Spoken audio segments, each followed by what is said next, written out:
It's Monday, June 14th. I'm Lucie Steiner. And I'm Sam Seder. Which of these stories will you be talking about today?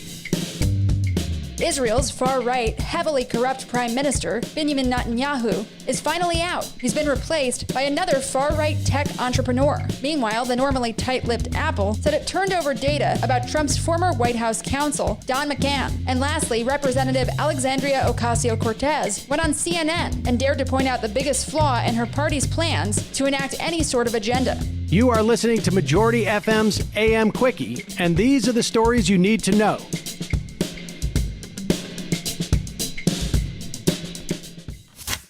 After 12 years, Israeli Prime Minister Benjamin Netanyahu is out, replaced by a strange government coalition of basically everyone outside of his party and the Israeli government. But before we get too excited, let's meet the new Prime Minister. Taking over for Bibi is Naftali Bennett, a former tech entrepreneur whose politics may be just as right-wing and reactionary as his predecessors. Bennett has only been in politics for about 8 years, and before that made millions in the tech sector. He's also a former Israeli commando whose latest post in government was as Minister of Defense, and he's reportedly bragged about killing Arab people, saying, quote, "I've killed lots of Arabs in my life, and there's no problem with that," unquote. Yeah.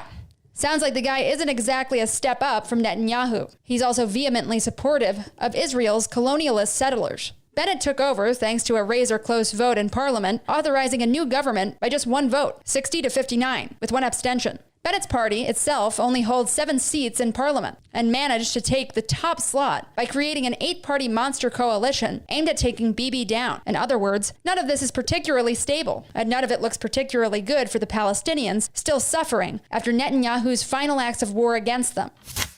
The Trump administration continues to deliver weird new gifts, even from beyond its political grave. This one comes from the New York Times, which reports that in 2018, the Justice Department subpoenaed data from Apple so it could look into White House counsel McGahn. The exact reasons behind this decision aren't clear and probably have something to do with the complicated mess left behind by Trump's nebulous associations with Russia. But what's weird about this case is that the Justice Department kept it secret for over 2 years and forbade Apple from telling McGahn about it. And it fits into the larger context of what's been going on and the privacy space in the past few months. We've recently learned that Trump's Justice Department aggressively hunted for leakers, going as far to try to obtain phone records and other data from reporters for The Times, CNN, and The Washington Post. This is all stuff that Biden's new Attorney General, Merrick Garland, is going to have to untangle. And right now, it's not quite clear what side he's going to come down on. The Biden administration ordered the DOJ to stop seizing reporters' emails, calling it, quote, "simply wrong," unquote.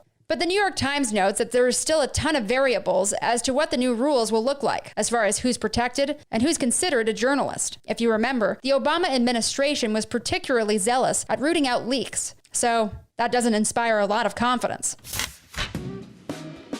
Hey, Majority.fm's AM Quickie is fueled by JustCoffee.coop. Just Coffee is a worker-owned coffee roaster based in Madison, Wisconsin that has sponsored the Majority Report for nearly a decade. Check out their collection of fair trade roasts, including our own Majority Report blend. And regardless of what you order, receive 10% off of your order when you use the code MAJORITY at checkout. All shipping, of course, is free. That's coupon code MAJORITY at justcoffee.coop.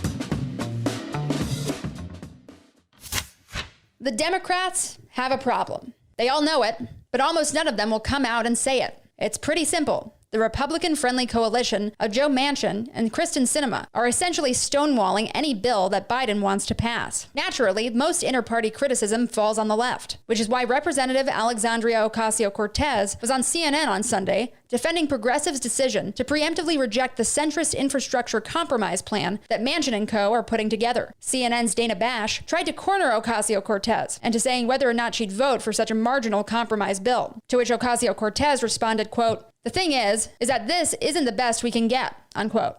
Then she launched into one of the few open declarations of what's actually going on. Quote, "I do think that we need to talk about the elephant in the room, which is Senate Democrats blocking crucial items in the Democratic agenda for reasons that I don't think hold a lot of water," unquote. The key point that Manchin and his bloc are trying to make is that there are 10 Republicans that can be convinced to play ball, and that Biden and every Democrat to the left of him should place their policy ambitions in those centrist hands. But as we all know, that's a myth. AOC knows it too, and said as much. Quote, quote, that doesn't really hold water, particularly when we can't even get 10 senators to support the January 6th commission, unquote. We covered this back when it happened. If Manchin couldn't get Romney and some of the less Trumpy GOP to back an inquiry into an attempted coup earlier this year, then only a massive idiot would assume that they're going to get the GOP's help passing an infrastructure bill. The Democratic Party leadership has to know this too, which makes the real question clear. What are they going to do about it?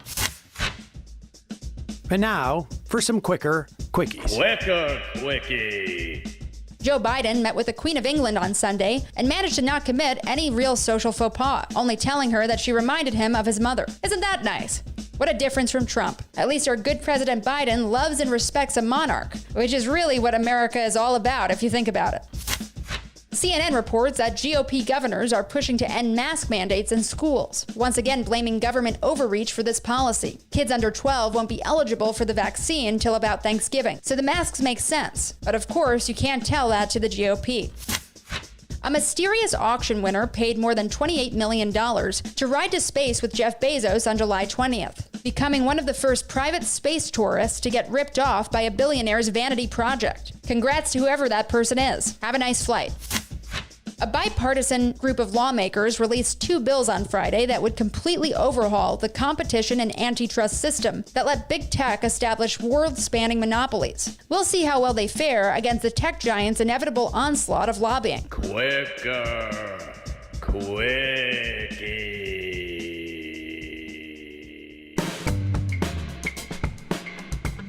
That's it for the Majority Report's AM Quickie today. Sam and Emma will be with you shortly.